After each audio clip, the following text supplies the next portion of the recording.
police. I will not come on street in Chiddamu to fight with the police.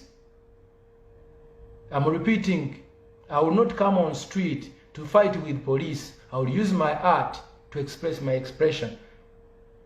Ngampita mu nnyimba. Sigenda kuma mbawagizi bange muliro. No.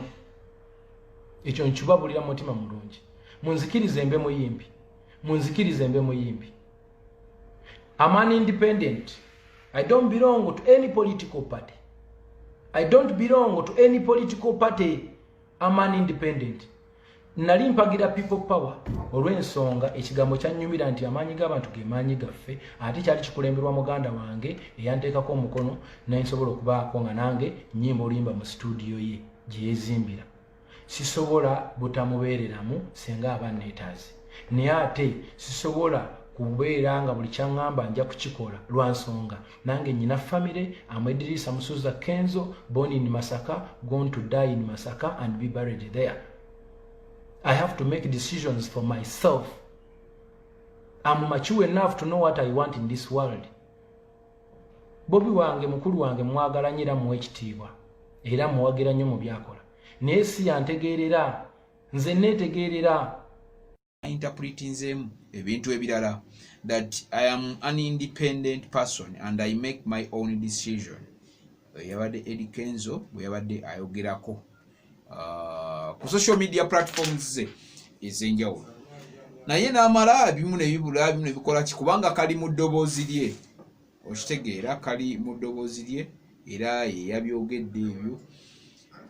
Naye nga mu bimu byayogedde mwabaddemu okusiima Bobi Wine. N'agamba nti omusajja oyo yandeeta mu kintu kino, omusajja oyo mpagiruwaga music wange. Mu bufunze yamusiimye, yabadde asiima Bobi Wine.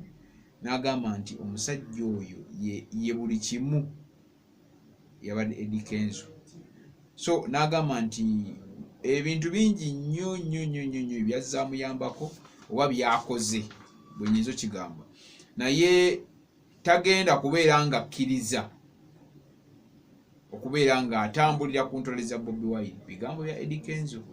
Wabula yagambye nti ye nga ye muntu mukulu yeesalirawo era talina kintu kibiina kya byabufuzi kyawagira, talina muntu n'omu gwawagira, wabula kyagenda okukola agenda kuyita mu music we oluvannyuma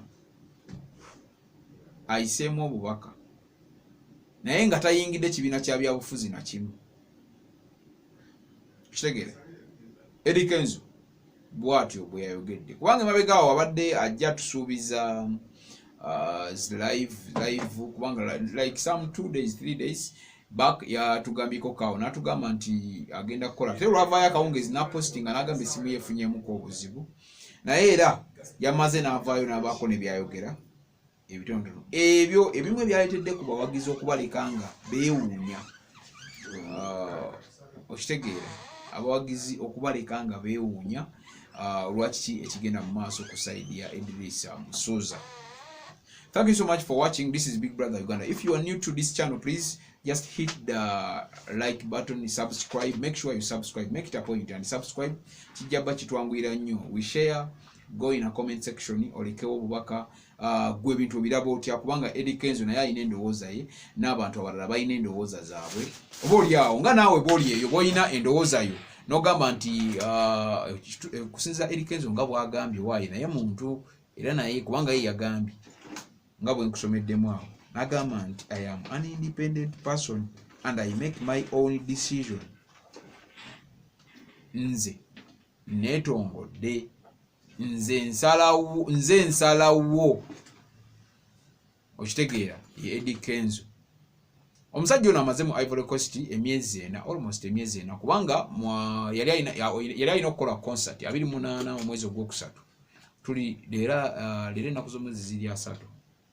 Okitegeera amaze ebbanga eriwerirako ddala emyezi almost emyezi ena kuba yagenda kola concert ogwokusatu gwe yali agenze mu tours ezo kuba kubobuvulu Ivory Coast yali agenda USA yali agenda wa nga ina concert singa 3 kunya then kino ekirwadde we kyagira ekya senyiga ne bamukwatirayo kati we bamukwatirayo nga tewali nnyonyi etambula n'asobola okubeera nga akwatibwawo abaddeyo emyezi 4 akomyewo era abadde bingi nnyo kubanga parliament yatuuka n'okumwogerako omukyala Rebecca Kadaga Alitwala n'agamba nti ensonga ya Eddie Kenzo ekolweko era naye n'avaayo ku post ye n'agamba nti omukyala yaŋŋambye agenda kunkolako biki baluddeyo bangi nga tebamukwasaganya ebintu bingi nga yemulugunya naye nga omanyi nti sita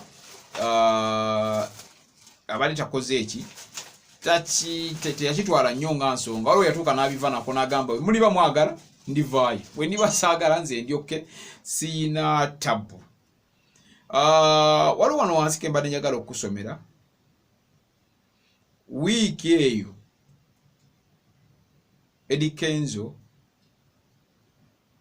yajja n'akola address eri abawagizi be ku Facebook live Facebook ku page ye nannyonnyola naye ebintu byasinga okunnyonnyola yannyonnyola nnyo ebyembeera eziriwo eza bulijjo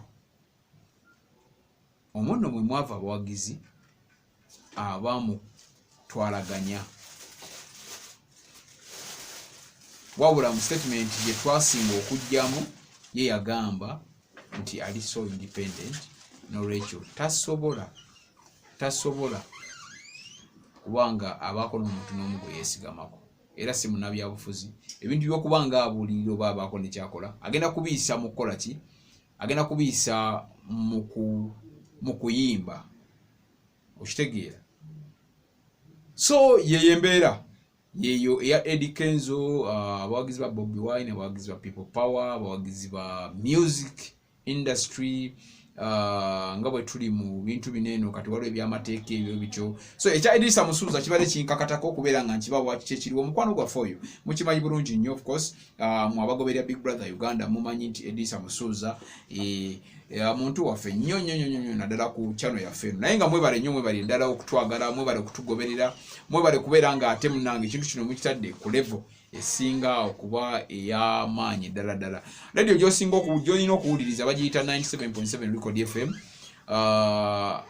tewali kintu kirala tewerabira gwe omuyimbi omupya upcoming artist 97.7 Record FM yakuwa chance that is osobola okugenda ku kitebe kyabwe kiri Nakasere mabega wa CPS noonya omusajja gwe bayita manager Jamalu okukubira nnyimba zo olwokutaano lulamba lona nekiro kyonna kyonna olwokutaano tuba tuli ne ba upcoming ojja kola zi interviews abwerere music wazanyira bwerere music mumulete ku Record FM kijaba kitukolera nnyo tunaffe twagala kola kiri ekintu by Uganda build Uganda tubagala nnyo Mukama Katonda abankumire atakumira mpeera mweyongere okusubscribinga njagala okubuuza ku Namiro Lydia njagala okubuuza ku ABCD ali California njagala okubuuza ku Aisha njagala okubuuza ku Hussein Dubai webale kusharinga kintu kino webale ate ekintu kino kukiteeka mu maanyi Hussein nini yes Faruku official nawe ogamba otya kubuuzaako Osida Bon Child oyo producer wange kikulu nnyo mpozi na mwenna abatulaba wano abasinzira Uganda abasinzira ate mu nsi endala ziringa ate muri Uganda Saudi Arabia Qatar Oman Dubai Jessica Narubega oli Oman nawe bambi otulaba nnyo sharinga webale nnyo webale ddala kubanga ebintu bino bambi sibakaka mwe munjagala naye tweyongera okusharinga tweyongera okusubscribinga nkyabafumbira ekintu ekipya waliwo ekintu ekipya kyendeeta tugenda okutandika nga omanyi bino kati bigenda biggwamu saagala nnyo tuli slow but tuli sure tugenda bino biggwamu so ngenda kutandika door to door muntu oyo gwe mwagala yennyini actually kubanga n'abakulu abakukunavu nga batamala emirumu tugenda kufuna nabo so tukyalina ekintu kyetupanga kisobola okubeera nga kituyamba ng'ate tukyenyumiriza webale nnyo webali ddala akuume atakuumira mpeera